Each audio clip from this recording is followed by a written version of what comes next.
6, por así decirlo, criterios que nos vamos a determinar si es que estamos frente a un impacto significativo o no. Y recordemos, si es que estamos frente a un impacto significativo, entonces el proyecto deberá ser evaluado por estudio de impacto ambiental, y una de las características que tiene este estudio de impacto ambiental es que, lo vamos a ver después, tiene una participación ciudadana obligatoria. Y si es que no produce alguno de estos 6 impactos, se evalúa por declaración de impacto ambiental.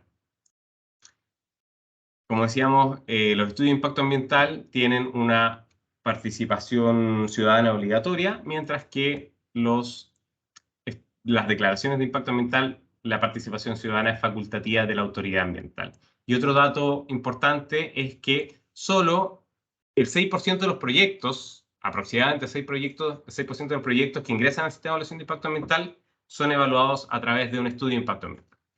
Esto es importante porque cuando empezó la discusión respecto de si debía ser consultada la resolución de calificación ambiental, perdón, vamos a volver un poquito acá.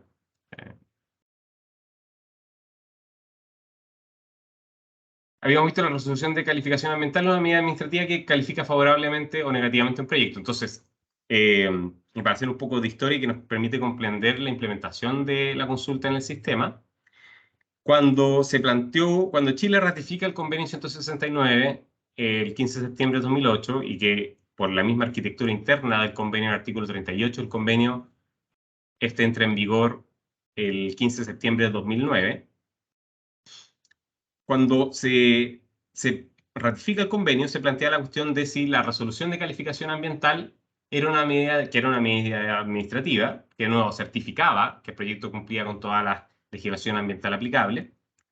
Se discutió si es que debía ser una medida que tenía que ser consultada, una medida administrativa que debía ser. Hubo bastante discusión en esto. Las comunidades indígenas decían que sí, que por supuesto que tenía que ser consultada, y como decía, esto significaba, y pueden ver, establecer un proceso de consulta en medio de la evaluación ambiental. Y frente a eso, la autoridad administrativa de la época, estamos hablando acá 2010, 2011, sostenía la posición de que en realidad la consulta era homologable a la participación ciudadana común, y por lo tanto, básicamente, esto implicaba dos cosas. Primero, que en el caso de que, vamos a volver ahora a nuestro otro esquema, en el caso que un proyecto produjese alguno de estos impactos significativos y tenía que evaluarse por un estudio de impacto ambiental, recordemos que los estudios de impacto ambiental tenían participación ciudadana obligatoria. Entonces, la posición de la autoridad en esta primera época, 2010-2011, era que la consulta se veía cumplida con la participación ciudadana, y que, por lo tanto, la consulta solamente procedía si es que el proyecto generaba alguno de los impactos significativos del artículo 11 de la ley. Entonces, esto significaba, en la práctica, que no había consulta, básicamente, porque decía, ya, solamente la posición de la autoridad no era solamente dar consulta si es que se genera algún impacto significativo. Entonces lo vamos a reducir al 6% de los proyectos ingresados al sistema, y en realidad la participación ciudadana, que ya está contemplada en la legislación ambiental, la participación común, es suficiente para dar por cumplido el proceso de consulta. Entonces, básicamente, la posición de la autoridad era que no era necesario hacer nada más para cumplir con el derecho a consulta. La posición de las comunidades, en cambio, implicaba, ¿no es cierto?, reconocer que la consulta requiere o tiene ciertos requisitos que sobrepasan la participación ciudadana común. Por ejemplo, que sea a través de instituciones representativas, que se tenga la oportunidad de influir, que debe ser realizada con la finalidad de lograr un acuerdo, llegar al consentimiento acerca de la medida consultada, etcétera. Y que esos requisitos, esas características, las diferenciaban de la participación ciudadana común.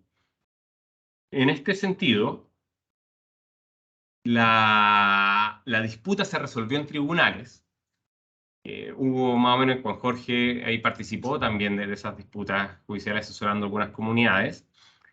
Se terminó definiendo, como les venía diciendo, por la Corte Suprema. La Corte Suprema, entonces, aceptó por un lado los argumentos de las comunidades indígenas, en el sentido de que la consulta era un proceso distinto de la participación ciudadana, pero sin embargo, si bien tuvo algunos fallos en el 2011, en donde se inclinaba por un criterio de procedencia de la consulta más amplio, un criterio de procedencia de la consulta que se adecuaba a esta noción de la cual habla el convenio 169 de la OIT relativo a la susceptibilidad de afectación directa. Esto quiere decir que no se requiere probar que haya afectación para entender que estamos frente a un evento que gatilla el proceso de consulta, sino que basta una afectación potencial.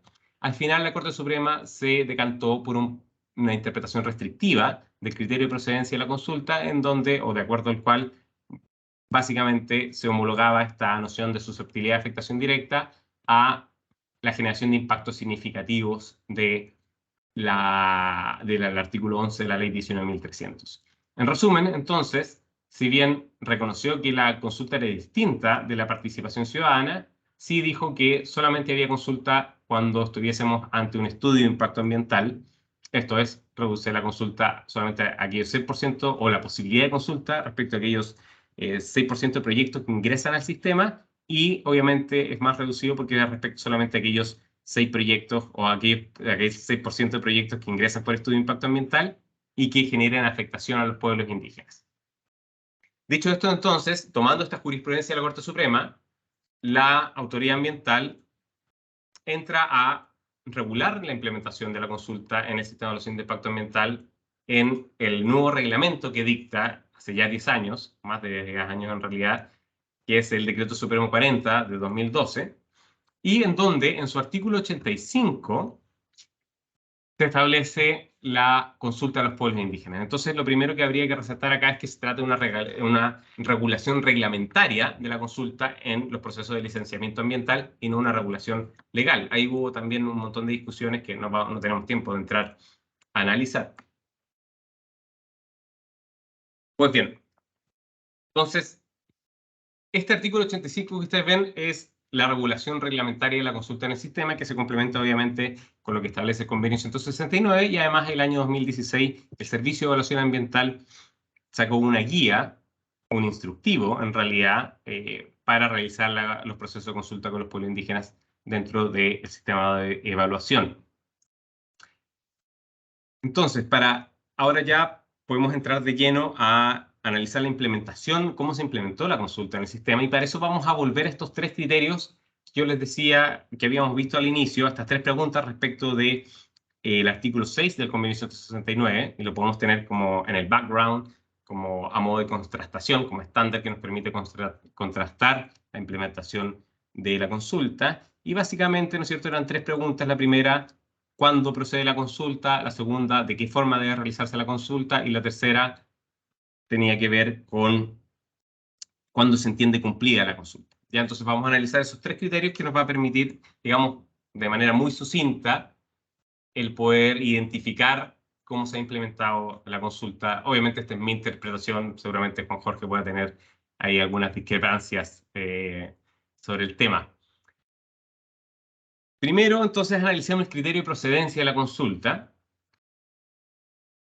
Si se fijan, el artículo 85 parte diciendo sin perjuicio lo establecido en el artículo 83 de este reglamento. El artículo 83 habla de participación ciudadana. En el caso que el proyecto de actividad genere o presente alguno de los efectos, características o circunstancias indicados en los artículos 7, 8 y 10 de este reglamento, la medida que se afecte directamente a uno o más grupos pertenecientes a los pueblos indígenas, el servicio deberá realizar un proceso de consulta. Entonces, nuestro criterio de procedencia de la consulta se restringe a la generación de estos impactos o efectos, característicos o circunstancias del artículo 7, 8 y 10 del reglamento, que esos artículos vienen a ser la representación de ciertos impactos significativos del artículo 11 de la Ley 19.300 que habíamos visto con anterioridad. Podemos en verdad la fecha pasada, así que ahí podemos verlo. Esta remisión a los artículos 7, 8 y 10 del reglamento nos hace referencia a las letras C, D y F de la ley, que establece los impactos significativos relativos a reasentamiento, alteración significativa de sistemas de vida y costumbre, localización del proyecto o próximo a población protegida susceptible de ser afectado, y alteración al patrimonio cultural. Si se fijan, entonces, el criterio de procedencia de la consulta, siguiendo lo establecido por la Corte Suprema, es restrictivo en relación a lo que establece el convenio, porque se fija en criterios, de nuevo, de significancia. Primero, de impactos, tiene que haber una certeza de que se va a generar el impacto, y además este debe tener una determinada significancia o magnitud. tiene que haber un reasentamiento, una alteración significativa, una alteración al patrimonio cultural. La única excepción acá es el artículo 11D de la ley, el artículo 8 del reglamento, que habla de localización del proyecto en o próximo a población protegida susceptible de ser afectada. Acá hay una interpretación, digamos, hay una posibilidad de un puente con el criterio de susceptibilidad de afectación directa del convenio. Sin embargo, las interpretaciones que ha hecho la autoridad ambiental de este artículo ha sido más bien restrictiva y en realidad se entiende, por lo general, hay otras normativas que no nos vamos a detener, pero en concreto, el criterio de procedencia de la consulta es cuando se genere alguno de estos 6 impactos significativos del artículo 11 de la ley que están establecidos también en los artículos 6, 7, 8, 9, 10 y, perdón, 5, 6, 7, 8, 9 y 10 del Reglamento del Sistema de Evaluación de Impacto Ambiental. Entonces, el criterio de procedencia de la consulta se centra en los impactos significativos. Acá ya podemos tener una primera conclusión de la implementación en el sentido de que genera una barrera de entrada bastante alta para la realización de procesos de consulta en el sistema, porque los limita, de nuevo, a los estudios de impacto ambiental,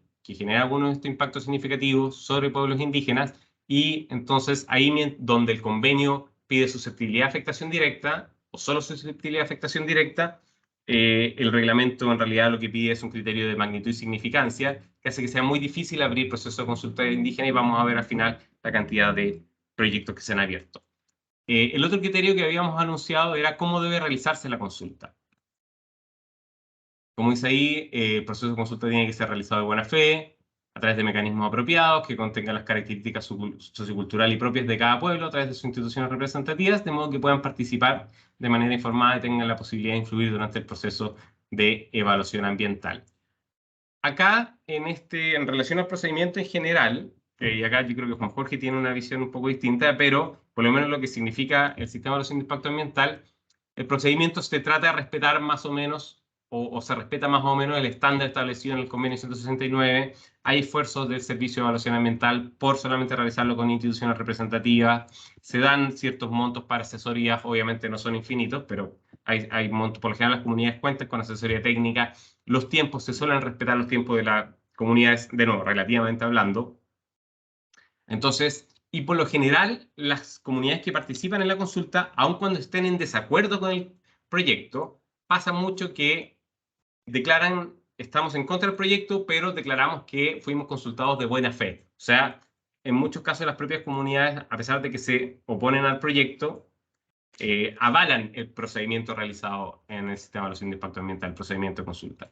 Y finalmente, podemos analizar, ahora podemos ponerle más subrayados que están un poco desordenados. Podemos analizar la forma de cumplimiento de la consulta que está establecida en el inciso segundo del artículo 85, que nos dice que en el proceso de consulta que se refiere al inciso anterior, participarán los pueblos indígenas afectados de manera exclusiva y deberá efectuarse con la finalidad de llegar a un acuerdo y lograr el consentimiento, que es básicamente la fórmula que utiliza el artículo 6, número 2 del convenio.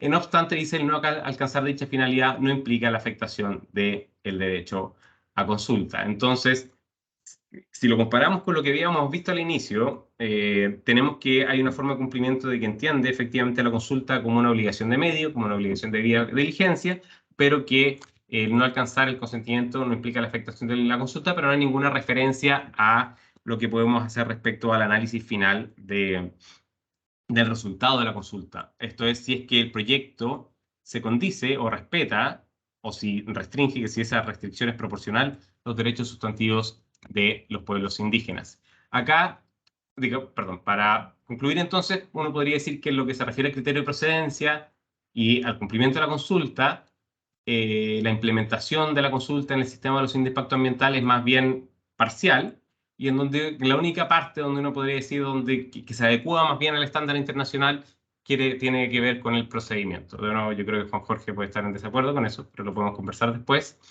En estos 10 años de consulta que hemos estado revisando, por así decirlo, mejor dicho, el primer proceso de consulta se abrió a inicios del 2013, en febrero del 2013, perdón, se me cambió, a inicios del 2013, y febrero de 2013, entonces estamos prontos a cumplir los 10 años del primer proceso de consulta en el sistema. Y a la fecha se han realizado 69, o se han abierto 69 procesos de consulta. Si ustedes se fijan, es un número más bien menor.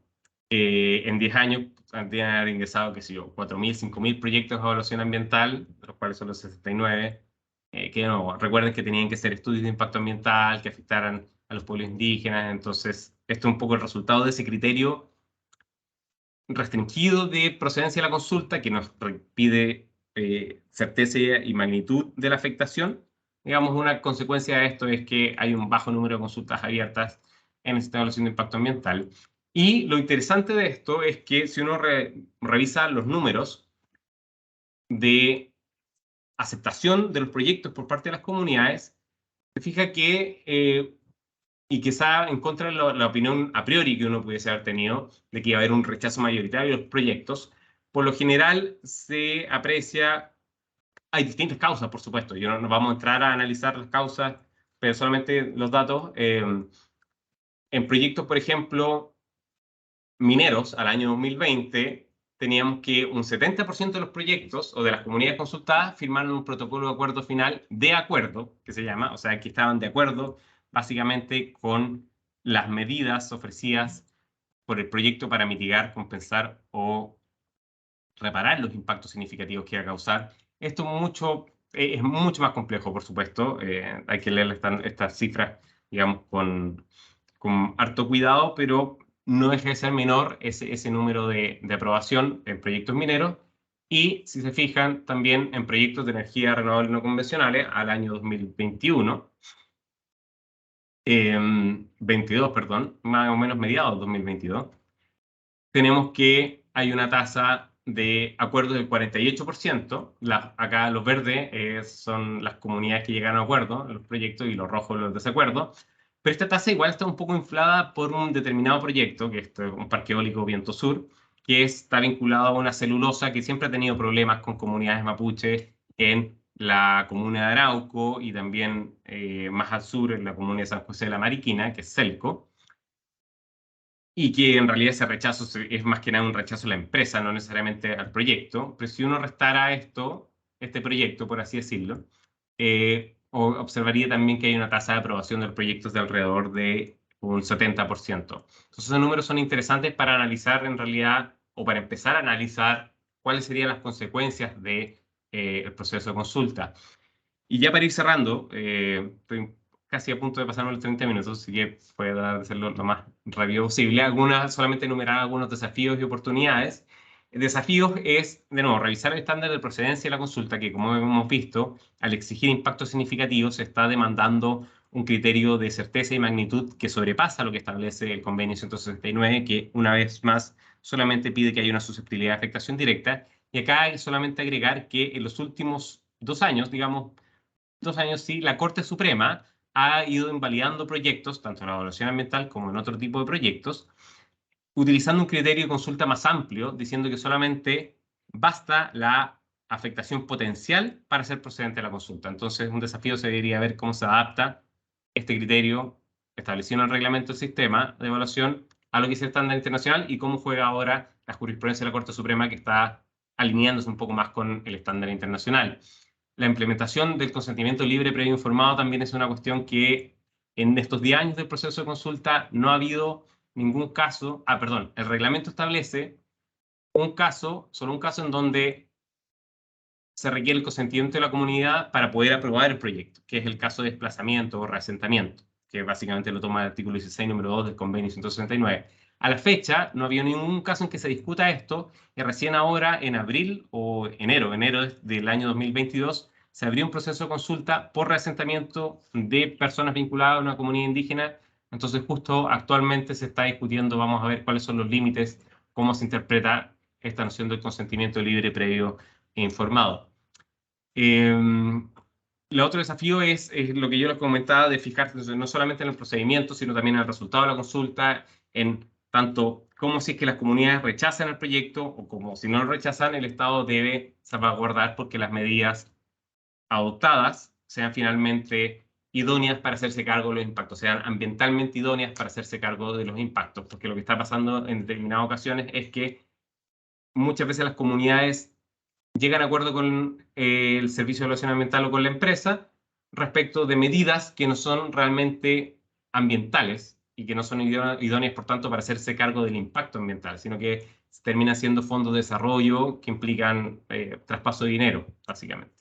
Y una de las oportunidades que puede surgir actualmente y que hay ciertos esbozos de que pueda brotar, tiene que ver con la participación en los beneficios. O sea, que como forma de instalarse en los territorios, las empresas cumplan con lo establecido en el artículo 15, número 2, o que el Estado exija lo establecido en el artículo 15, número 2 del Convenio 169 respecto a que se debe hacer partícipe a las comunidades indígenas de los beneficios que produzca el proyecto. Y esto puede ser, si esto se regula legalmente, podría hacerse cargo un poco de ciertos acuerdos que se dan entre empresa y comunidad, extrainstitucionalidad, o sea, por debajo, por así decirlo, en donde hay un reparto de montos, y esto podría institucionalizarlo, por así decirlo, y realmente ser una herramienta para que las comunidades, si dan su consentimiento, lo den sabiendo que les corresponde también un porcentaje de eso, y eso puede ayudar, obviamente, al desarrollo económico y cultural, sí mismo, de los pueblos indígenas. Me pasé un poquito, les pido disculpas, pero muchas gracias por todo. Muito obrigado, Cristóvão Carmona, pela sua apresentação. Eu vou, como fizemos na primeira sessão, perguntar se as pessoas aqui presentes, Claudelino, Gabriela, Rodrigo, gostariam de fazer alguma pergunta e, na sequência, já abro as inscrições para o público online, começando com o Juan Jorge, mas primeiro aqui no auditório. Não? Não? Não? Então tá bom. Tá certo. Então, Juan Jorge, podemos empezar con usted. Obrigado, Cristian. Veo el computador de Cristóbal en mi computador. No sé si ustedes también. ¿No? Ok, ahí sí. Ahí estamos, ¿no? ¿Ya no se ve el computador? No, ya no. Ahora veo a Patricia, a Cristóbal, a Rodrigo y a Cristian. Okay. Primero, como siempre, agradecerte tu participación, Cristóbal. Y por cierto, no lo he dicho en esta oportunidad, lo he dicho en otras. Cristóbal para mí es, voy a decir quizás en mérito de la duda metódica, quizás el investigador en Chile mejor informado en temas de consulta indígena, ha sido defensor de comunidades, ha estado pagado por el Estado, ha sido pagado por empresas privadas para emitir informes de estudios de impacto ambiental y hoy día está en la academia, ¿ya? Pero en todos los casos ha hecho una labor extraordinaria y siempre muy apegado al rigor y sin salirse en general de los parámetros de los estándares internacionales en materia de consulta, así que su experiencia es muy valiosa. Tengamos o no tengamos desacuerdos, pero como dijo como 3 veces si estaba yo de acuerdo con él o no, en general estamos de acuerdo en lo grueso. Quiero plantear una pregunta, más que para que me la contestes a mí, para que se la contestes a Rodrigo, ya tu visión con lo último que terminaste diciendo en relación con la participación en los beneficios, ¿no? ¿Cómo ves el modelo de estas gobernanzas que plantea Rodrigo en términos de la crítica que tú planteas, particularmente en tu tesis doctoral, acerca de la libre determinación de los pueblos indígenas y los riesgos incluso para derechos o para bienes que están más allá de la decisión de los pueblos indígenas, la misma protección de la naturaleza, o como tú dices, la propia, no me recuerdo la palabra, pero la propia sobrevivencia de los pueblos indígenas? ¿Cómo ves ese modelo de gobernanza y participación en beneficios en relación con decisiones libremente determinadas, pero que pueden no ser sustentables, ¿no? Como tú bien planteabas, cuando un acuerdo se transforma en solo beneficio económico y no necesariamente en otras medidas. Y eso tú lo desarrollas muy largo en esa tesis, el resto no la conoce y yo creo que sería interesante poder escucharlo acá, a lo menos brevemente. En segundo término, respecto de tu presentación y yendo al núcleo de la presentación, creo que hay un tema que tú relevas y que más bien debe estudiarse caso a caso, que tiene que ver con el cumplimiento de estándares dentro del sustantivos, ¿no? Cuando se hacen las consultas. Porque hay experiencias, como tú bien dices, algunas de cumplimiento de un estándar a lo menos aceptable y otras que no. Entonces creo que más que estar de acuerdo o no, tiene que ver con el análisis caso a caso.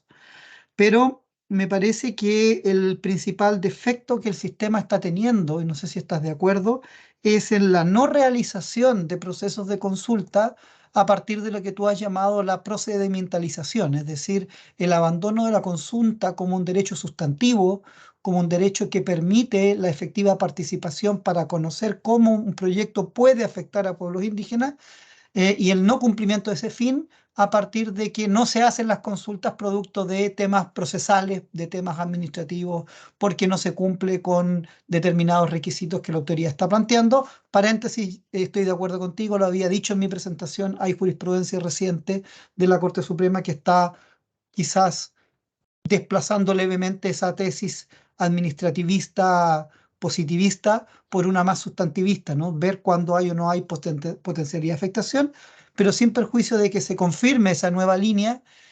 Creo que el mayor riesgo del sistema chileno está en la no realización de consultas por esos temas, porque hay también proyectos de inversión que no pasan por evaluación ambiental, pero que sí debieran ser consultados, y por esta cuestión de la susceptibilidad de afectación versus la certeza de afectación que se está pidiendo como requisito.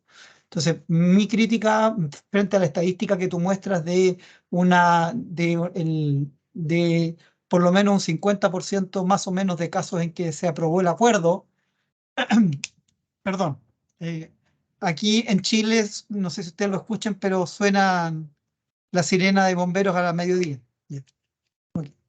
Y además ladran mis cachorros, mi cachorro, y el cachorro de la vecina, así que no escucho nada.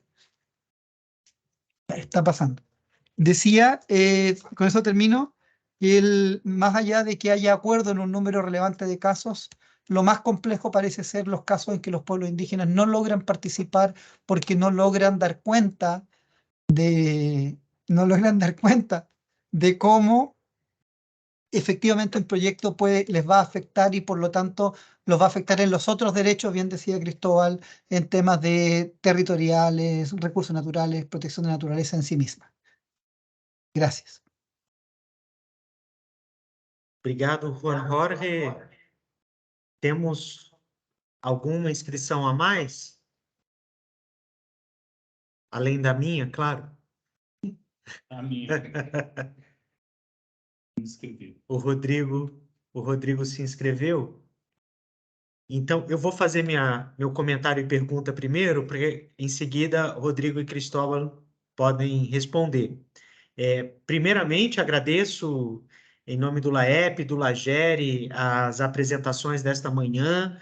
É muito difícil combinar as propostas de palestra num eixo de discussão em um evento como esse, mas eu acho que as apresentações todas de Brasil e Chile foram muito ricas, muito complementares e suscitaram várias temáticas que a gente pode incorporar nos nossos trabalhos individuais e também no nosso projeto coletivo, em rede, né? Inclusive incluindo novos e novas participantes nesse diálogo.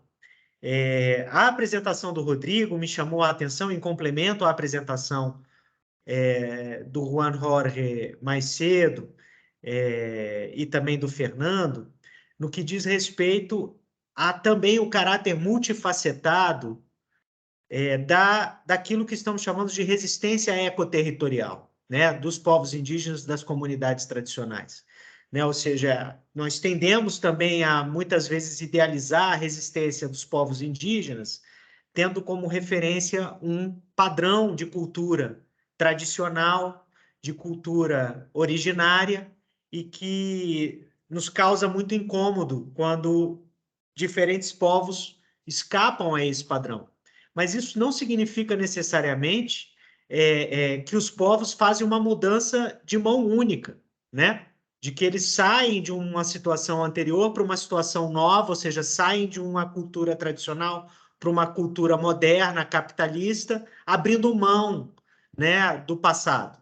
Então, eu acho que esse debate do Rodrigo ilustra muito bem a importância da distinção conceitual que a gente precisa fazer entre identidade e cultura, né? Ou seja, as culturas sendo um processo muito dinâmico, né, de transformações, porém preservando a autonomia, a autodeterminação e a identidade como algo muito mais relacional e situacional, né? Então, eu acho que as apresentações do Rodrigo colocam muita ênfase na necessidade da gente definir bem identidade, cultura e resistência, né? Resistência aparece aqui com um duplo sentido de resiliência e resignação, né? Então, eu acho que isso mostra o quanto a gente precisa trabalhar muito metodologicamente os nossos estudos de caso no modo como definimos um caso, né? O que nós estamos chamando de um caso, né? Um caso é sempre quando um povo indígena, uma comunidade tradicional, é vítima de um processo, ou a gente pode incluir também como casos situações em que os povos protagonizam processos de transformação e mudança junto com os empreendimentos, né? Como é que a gente faz para colocar lado a lado essas situações? Então, isso é um desafio comparativo, eu acho, muito grande, né? Com relação à apresentação do Cristóvão, e Rodrigo, só para deixar claro, eu fiz o comentário, mas coloco um ponto de interrogação no final, né? A pergunta é: será que dá para comparar, né, no mesmo projeto esses dois casos e chamar isso de resistência ecoterritorial, né? Fiquei com essa inquietação. E o segundo comentário também pergunta, que eu faço para o Cristóvão, é que sua apresentação me trouxe uma analogia que eu espero seja significativa. Seriam os processos de consulta e licenciamento o equivalente jurídico, administrativo do casamento forçado?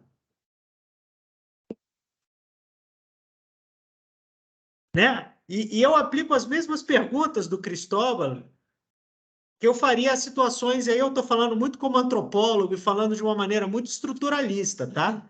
Ou seja, há um componente de trocas no processo de consulta e licenciamento que é muito semelhante, ou seja, quando um empreendimento é anunciado sobre o território de uma comunidade, essa comunidade e esse povo se vê irremediavelmente envolvido numa relação para a vida. E o casamento forçado, como a gente sabe, é uma das modalidades de escravidão contemporânea. Enfim, com esse comentário, Cristóvão, eu pergunto se os processos de consulta e licenciamento devem necessariamente produzir consentimento. Porque um dos elementos que a gente aborda no nosso projeto é como podemos criar mecanismos de interdição dos empreendimentos, né? Para que povos e comunidades possam efetivamente se negar a esse casamento forçado, né? Se negar a um empreendimento, ou seja, impedir um empreendimento, né? Até que ponto podemos, de fato, empoderar minorias através do mecanismo de consulta e licenciamento, de maneira a impedir um licenciamento de acontecer, um empreendimento de acontecer, e isso ser respeitado, né? Ou não, a gente tem que trabalhar num regime moral e jurídico de escravidão contemporânea. Enfim, desculpa as analogias, mas era para instigar o debate. Rodrigo, a palavra está com você.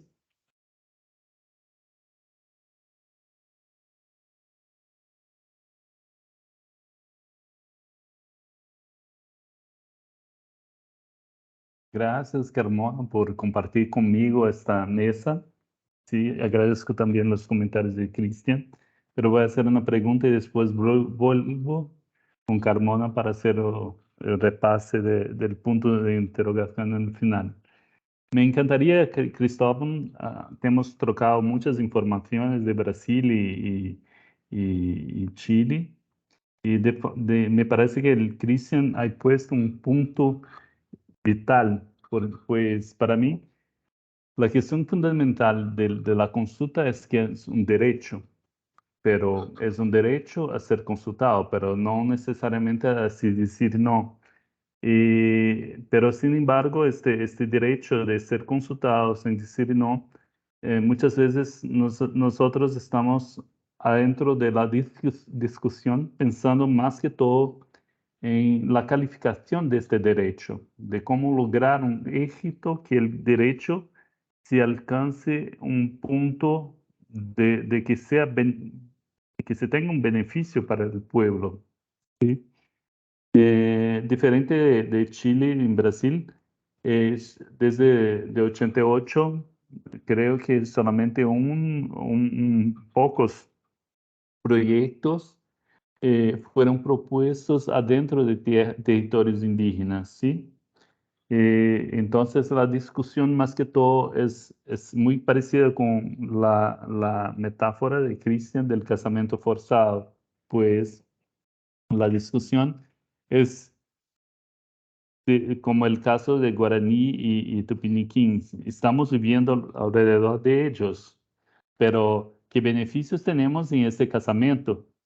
Si aún no hay plata, no hay comida, no hay beneficios en ese casamiento. Entonces, ¿qué pasa en esa relación tan, como si es tan desigual, ¿no? Entonces, creo que hay un tema que es puesto para después de la consulta. ¿Cómo hacemos para que la garantía de la consulta sea benéfica para los consultados?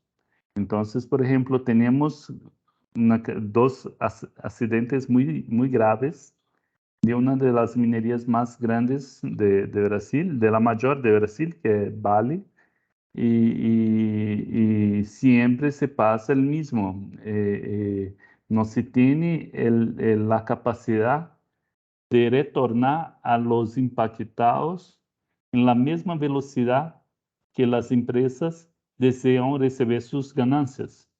Entonces, la calificación de la consulta me parece un tema importante de explotar, no solamente antes, pero después del consultado en el sentido de la implementación. Y si puedes explotar un poco más de eso, te agradezco. Después yo respondo a Cristian porque ahora estoy utilizando mi punto de consulta, de pregunta. Tá, sem problemas, Rodrigo. Então, eu passo a palavra ao Cristóbal para comentários, respostas e palavras finais, e em seguida ouvimos o Rodrigo. Muchas gracias, Cristian. Bueno, y gracias a Rodrigo y a Juan Jorge y a ti, Cristian, también por los comentarios y las preguntas. Partiendo por lo que señalaba Juan Jorge, de cómo vincular, ¿no es cierto?, los modelos de gobernanza, los que hablaba Rodrigo en su presentación, digamos, y cómo se articulaba con esta idea de participación en los beneficios, y principalmente un poco también cuáles eran o sea, hasta qué punto el Estado, entiendo que para la pregunta de Juan Jorge iba para allá, hasta qué punto el Estado puede decir que ciertas medidas acordadas por los pueblos indígenas o las comunidades indígenas, a pesar de que hayan sido acordadas autónomamente dentro de sus propios, y argumentando incluso dentro de sus propios modelos de desarrollo, hasta qué punto el Estado podría decir que esa medida no corresponde, digamos, esa medida no es admisible, o ese acuerdo o ese modelo de gobernanza, por ejemplo, puede no ser admisible, por más de que las comunidades autónomamente lo hayan decidido así. Claro, mi teoría, un poco avanzada en la tesis doctoral, pero que todavía requiere mucho trabajo, tiene que ver obviamente primero con, bueno, volver en realidad al liberalismo clásico de John Stuart Mill y volver a lo que se llama el principio del daño, que básicamente, y esto es interesante, como muchas de las discusiones que se dan a propósito de la libre determinación de los pueblos indígenas a veces asemejan a las comunidades o pueblos indígenas como si fueran los sujetos liberales del siglo XIX, siglo XVIII, capaces de consentir básicamente a todo. Entonces, por eso es bueno volver incluso a los principios liberales de esto. El principio del daño dice relación con que el Estado nunca puede restringir la libertad de una persona bajo el pretexto de que lo está haciendo para el bien de esa propia persona, ¿no es cierto? Que es el principio básico del paternalismo. O sea, uno, por más de que esa persona si la persona se quiere tirar por un puente, el Estado no tiene derecho a restringir esa libertad bajo pretexto de que lo está haciendo para beneficio del individuo, ¿ya? Y excepto, dice, en el caso de que ese individuo vaya a ocasionar daño a terceros. En el caso de que vaya a ocasionar daño a terceros, entonces ahí el Estado sí puede intervenir. Entonces, un poco la idea de lo que yo estoy trabajando tiene que ver con determinar un poco hasta qué punto las medidas, los modelos de gobernanza, los modelos de desarrollo a los que lleguen a acuerdo las comunidades indígenas son compatibles con lo que uno podría denominar como un bien común, como la naturaleza, especialmente si estamos hablando de la naturaleza como sujeto de derechos. Hasta qué punto en verdad se está realizando un daño tercero, y en ese caso, incluso siguiendo los mismos principios del liberalismo que parecen animar muchas las discusiones hoy día respecto a la libre determinación de los pueblos indígenas, uno puede decir, digamos, ya no estamos hablando de paternalismo ahí, sino que estamos hablando de protección de terceros. La naturaleza. El problema viene cuando uno puede decir, bueno, la naturaleza está resguardada, pero en realidad esto, como decía Juan Jorge, una medida de este tipo va a suponer casi la muerte del grupo en sí, como identitariamente. ¿Hasta qué punto el Estado puede permitir la autodestrucción del grupo? Ahí básicamente mi respuesta es más de orden procedimental, en el sentido de que la respuesta va a depender de qué tan plurinacional sea realmente un Estado. O sea, hasta qué punto podemos hablar de esta separación entre Estado y pueblos indígenas. También hasta qué punto uno puede decir que un Estado plurinacional realmente refleja intereses de los pueblos indígenas o de las comunidades, etc. Entonces, el nivel de intervención que podría hacer eso, o que podría tener el Estado, dependería obviamente de cuán monocultural, multicultural o plurinacional sea el mismo, para tener validez o legitimidad para restringir decisiones del grupo. Y en último término, uno tendría que avanzar la hipótesis que en ciertos casos, en realidad, así como la autodestrucción o el suicidio del individuo no está permitida, el Estado quizá tampoco podría permitir o podría restringir decisiones del grupo indígena que lo llevaran como una muerte de la identidad cultural. Porque ahí, por ejemplo, lo que se utiliza harto en jurisprudencia comparada tiene que ver con las futuras generaciones. La justicia intergeneracional, digamos, hasta qué punto, siempre en Canadá se utiliza el ejemplo de las 7 generaciones, de que las comunidades no pueden tomar decisiones que 7 generaciones más adelante no vayan, o que no vayan a ser aceptadas por 7 generaciones que estén más adelante, por así decirlo. Pero ahí entra la pregunta también, ¿quién está mejor situado para determinar qué es lo mejor o cómo van a responder las generaciones del futuro, si el Estado o el grupo indígena en particular? Entonces, en general, es una pregunta bien compleja, no sé si di algo de luz sobre lo que pensaba, pero es bastante complejo. Respecto a los estándares que decía Juan Jorge, en relación a la no realización del proceso de consulta, sí, efectivamente yo creo que ahí está un poco el gran problema, y lo trataba de ejemplificar con el bajo número de proyectos que se han sometido a evaluación ambiental, que en 10 años, 69 proyectos, la verdad es que es bastante poco. Entonces yo concuerdo con Juan Jorge ahí que quizá el principal déficit tiene que ver con esta barrera de entrada, pero como bien identificada también Juan Jorge, pareciese estar o poder ser modificada por la jurisprudencia de la Corte Suprema. Vamos a ver cómo reacciona el Poder Administrativo, pero ahí hay un déficit, y también, como decía Juan Jorge, no solamente con los proyectos que ingresan a evaluación ambiental, sino que hay una serie de proyectos, y Juan Jorge lo trata muy bien en un artículo respecto a centrales de menos de 3 megas. Hay muchos proyectos que se quedan fuera del sistema de evaluación de impacto ambiental y que no cumplen con los criterios de significancia. Entonces hay muchos proyectos que no tienen este proceso de consulta. Entonces yo concuerdo que ahí hay una brecha importante, y creo que es donde está la brecha principal. Respecto a la analogía que hacía Cristian con el matrimonio forzado, yo estoy completamente de acuerdo. O sea, es una analogía bastante pertinente, Y para vincularlo con lo que decía Rodrigo finalmente, bueno, Rodrigo igual se refería, digamos, a qué pasaba después de la consulta, ¿no es cierto? Pero básicamente, así como está el modelo actual, salvo casos muy graves, de riesgo muy grave, incluso en estándar internacional, pero por lo general el hecho del proyecto va a ser un hecho como innegable, o sea, el proyecto se va a realizar sí o sí, no pase la consulta. Entonces, está la analogía con el matrimonio forzado, y lo que uno debería entrar a discutir es la dote, por así decirlo, cuántas vacas o cuántas ovejas vamos a recibir, en términos brutales, para ponerlo así, y por eso también tiene que ver un poco eh, con que ante estos casos no es extraño que las comunidades prefieran negociar con empresas porque básicamente se ven en la disyuntiva, igual que un matrimonio forzado, bueno, si me voy a casar, mejor casarme con beneficios a casarme sin beneficios.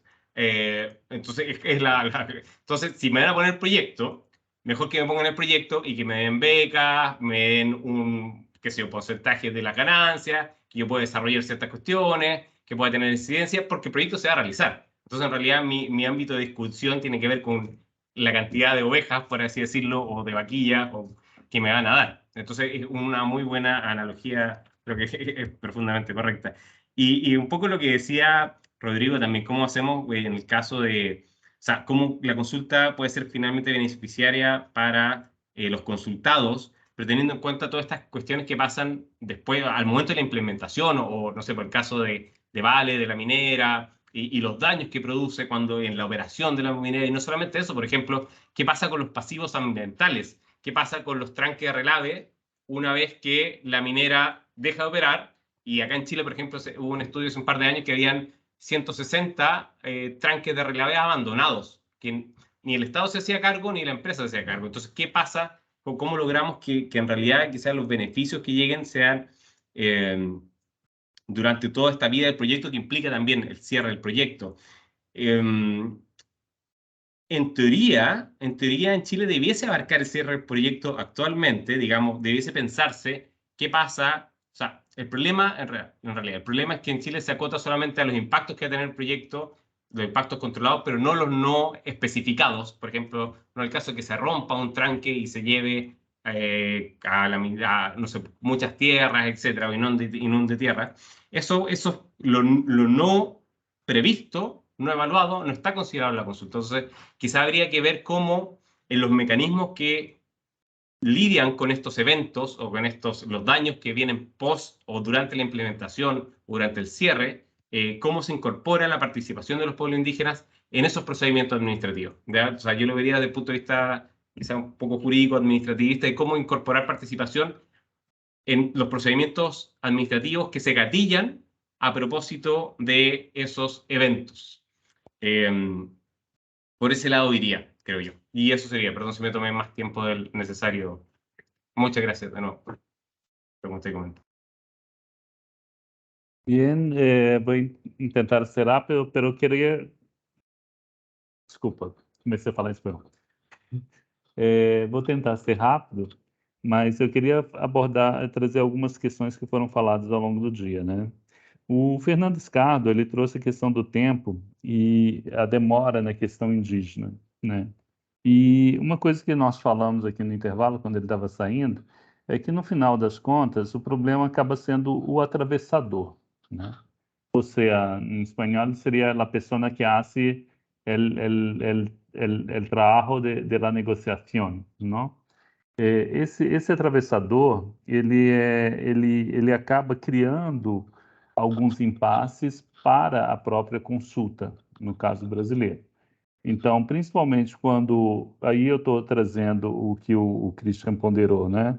Como é que a gente vai falar de resistência ecoterritorial quando o índio está interessado em utilizar o território de uma forma capitalista, né? Então, se eu estou falando que o índio está interessado, mas o tutor, o negociador, o Estado, o ente que está ali defendendo os interesses quer controlar os índios, né, no sentido deles terem ou não esse direito, a gente acaba tendo um papel da tutela, né, que é nociva para o próprio processo. e é nociva para o índio que tem seus interesses, e é nociva para o empreendedor. Isso eu estou falando num mundo abstrato, tá? Essa resiliência, e aí eu já parto para o que o Christian está ponderando, essa resistência, desculpa, ela é importante ser dita, porque até que ponto nós temos esse direito ou não em relação aos índios, porque a OIT assegura aos índios escolherem seu modelo de desenvolvimento, a mesma OIT que preconiza a consulta. Então, os índios podem sim escolher esse direito, e eles têm autonomia para isso. Mas por que a gente controla, então? Porque a gente é melhor que eles? Talvez a gente só devesse assessorá-los. Então, nesse sentido que eu falo da qualificação, e aí retorno ao Fernando. E essa qualificação mal feita gera essa demora e essa discricionalidade do indígena em demandar mais e mais e mais consultas, porque ele, no final das contas, ele está querendo ser empoderado, né? Ele está querendo ter uma voz ativa no processo. Então, ao meu ver, a forma de resistir do indígena, ela não necessariamente tem a ver com a conservação, mas sim com seu papel decisório na consulta. E aí a gente entra num pano de fundo. Eu posso me colocar como resignado, mas eu tenho uma outra resiliência na minha resistência que não é necessariamente aquela que os outros veem, porque eu quero ter qualidade de vida, eu quero ter benefícios, né, do casamento forçado, mas eu quero ter esses benefícios e para isso eu tenho que ser resignado em um aspecto e resiliente em outro. Então, um conceito que o Stephen trabalha na questão da identidade, né? Que é a identidade contextualizada. Em que momento eu tenho que ter esse ou aquela outra fala? No momento em que eu sou reconhecido como indígena e preciso ser amparado pelos direitos originários, ou no momento em que eu estou negociando de igual para igual com aquele cara que vai me trazer um impacto, com aquela empresa que vai impactar a minha vida. Então, essa qualificação, eu acho que ela é imprescindível para a gente trabalhar esses elementos que o Christian pontuou. Se a gente está falando da resistência ecoterritorial, é obviamente que a gente tem que discutir a sustentabilidade, porque não existe, no caso brasileiro, se não for um rio que passa dentro da terra indígena, a hipótese do empreendimento ser da terra indígena é ilícita, até que o Congresso aprove uma lei regulamentar sobre água e energia, desculpa, água e mineração, mas ela é lícita quando ela acontece fora da terra indígena. Então, aí realmente é um casamento forçado, porque se eu estou construindo um empreendimento do lado da terra indígena, eles vão viver comigo pelo menos 20 anos, 30 anos. Tem minas que duram 100 anos, né? Uma hidrelétrica vai durar aí 200. Então, assim, é um casamento forçado e a sustentabilidade desse convívio tem que estar na equação da avaliação, da consulta. E ela que tem que ser transparente, né? Um outro aspecto que eu queria ponderar, e aí entrando um pouco na fala do Juan Jorge, e ainda me mantendo no debate com o Christian, é a questão do que vai ser feito com esse dinheiro. Entende? Porque, por exemplo, tem o caso que eu citei do Cinta Largas, e eles se organizaram para isso. Então, a representação pé no chão, os caciques, ou seja, as lideranças das aldeias, elas têm uma cooperativa que operacionaliza a distribuição de recursos entre eles e eles operacionalizam a aplicação de recursos nas aldeias. Isso acontece também com o caso Parecis e a soja. Então, aqueles que produzem, uma parte do dinheiro vai para a comunidade. Então, todos esses elementos, eles são importantes na equação, quando a gente está discutindo a distribuição de recursos. E por que isso? Porque, no caso Cita Larga, por exemplo, antes disso, eu estou ali abaixo do comando do Christian. E aí o Juan Jorge diz, não, eu quero comprar madeira a R$ 100 a tora. Aí o Rodrigo vai lá, compra madeira a R$ 100, dá uns presentinhos ali para outros parentes que estão ali embaixo do Christian, e com isso eu vou subvertendo a ordem tradicional na qual o Christian é o líder. Então, há um câncer, uma corrosão da tradicionalidade pelo ilícito. Então, eles vendo isso, eles falam, não, a gente não quer o ilícito, mas a gente quer o lícito. Então, eu vou estabelecer uma organização na qual eu respeito a minha organização de poder tradicional para absorver esse recurso. Aí a gente teve alguns casos, porque, por exemplo, no caso de reserva extrativista, a exploração de madeira é possível, tá? Desde que o extrativista participe do processo e haja uma governança, uma governabilidade do recurso, do uso do recurso. E aí o que acontece? Aí chega o Rodrigo lá, né, e fala para o extrativista, não, eu te dou mais 1 milhão. E aí, mas aí eu quero que você aumente a sua produção. Aí ele vai pressionar quem? O tutor, né, o que intermedia, a relativizar os critérios de sustentabilidade, porque aí, no caso, a reserva extrativista, o objetivo não é social, e sim sustentabilidade, né, que é importante a gente frisar isso. Ela pode ter um componente social, mas o objetivo é que essa sociedade está ali dentro do critério de sustentabilidade. Ele vai negligenciar isso sob a pressão social. Então, esse é um elemento que é pós a própria instalação do empreendimento, aonde a estrutura econômica continua a tentar subverter. Então, dito esses dois exemplos, o que eu queria pontuar é que a identidade e a cultura, como elementos que vão trazer uma perenidade ou não para aquela sociedade, elas são importantíssimas, mas o fator que a gente discute e confronta mais hoje nos casos de licenciamento no Brasil é a qualidade da resistência, porque os mecanismos de operacionalização para garantir essa resistência nem sempre são empoderados pelos índios, e sim pelos órgãos que intermediam disso, que às vezes não são sensíveis aos índios, às vezes são mais sensíveis ao empreendedor. Então, nesse sentido, eu acho que a gente tem que parar de achar que o indígena não pode decidir e começar a trabalhar para que eles decidam bem assessorados, entende? Então, esse é um ponto que eu entro na qualificação da consulta e no direito de dizer não, porque a consulta em si, eu classifico ela como um dos instrumentos que garantem a governabilidade, ou seja, é um instrumento de governança. Assim como o planejamento territorial, como o direito a acesso a crédito, assim como a forma como esses recursos vão chegar na aldeia pé no chão. E aí eu estou falando aldeia mesmo, né? Então é isso. Eu não sei se eu respondi tudo, Cristian. Sem dúvida. Não, muito obrigado, Rodrigo.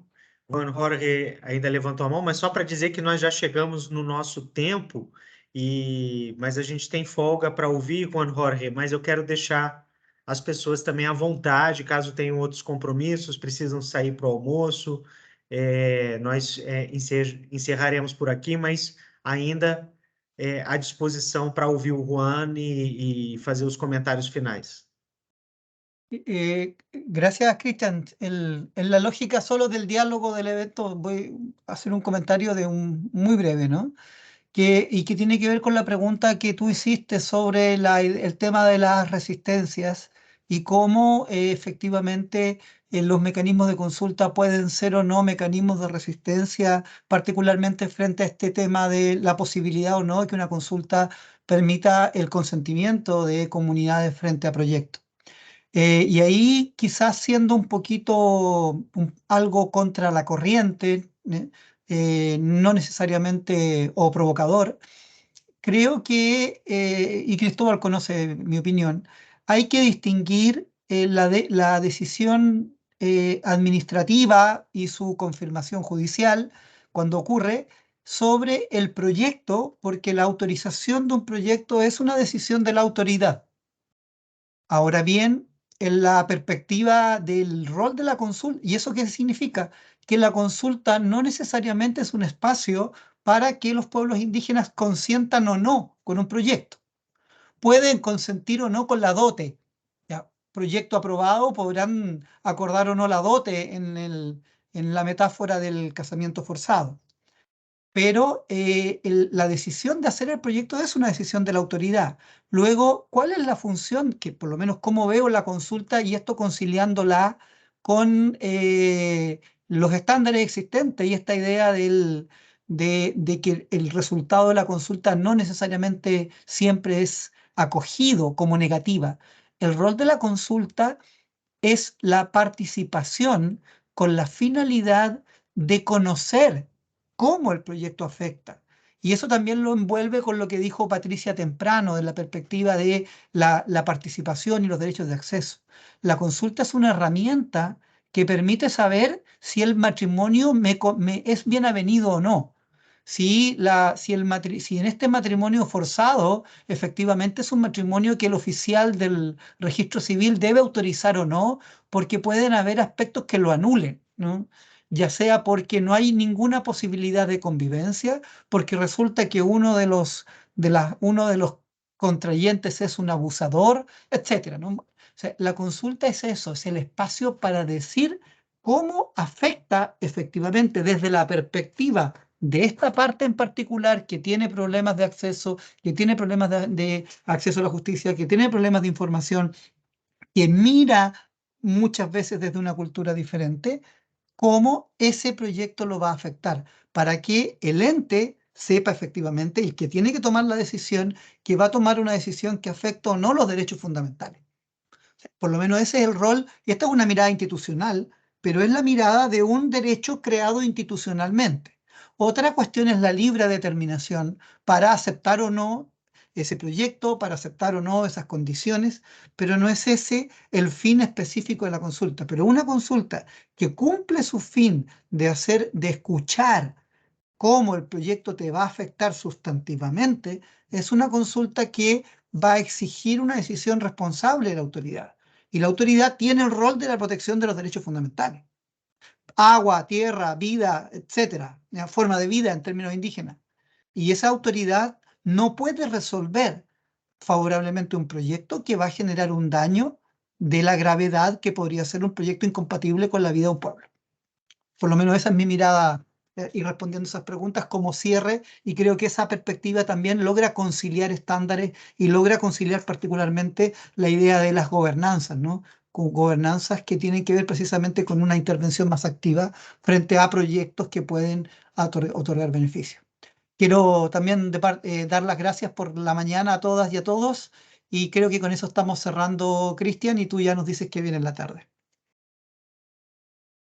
Sim, já encerramos por aqui. Ótima contribuição final, Juan Jorge, fazendo essa distinção entre as distintas temporalidades, né, a autorização do projeto, a consulta e os limites institucionais que nós temos para nos movimentar em termos de construção conceitual, para frente ou para trás dentro desse processo. Eu acho que há muito o que podemos debater aí. O tempo já se esgotou, mas eu acho que faz bem a gente fazer essa pausa agora, animados para voltar à tarde. Eu convido a todos e todas às 3h para continuarmos. A sessão da tarde é mais dedicada justamente às situações de resistência ecoterritorial. Então, seguiremos online e aqui presencialmente no ELA, para quem puder participar por aqui. Então, obrigado, bom almoço para vocês e oxalá nos veremos logo mais. Tchau, tchau. Obrigado, gente. Um abraço. Tchau, gente. Obrigada, viu? Até mais. Chao, que estén bien. Chao, Cristóbal.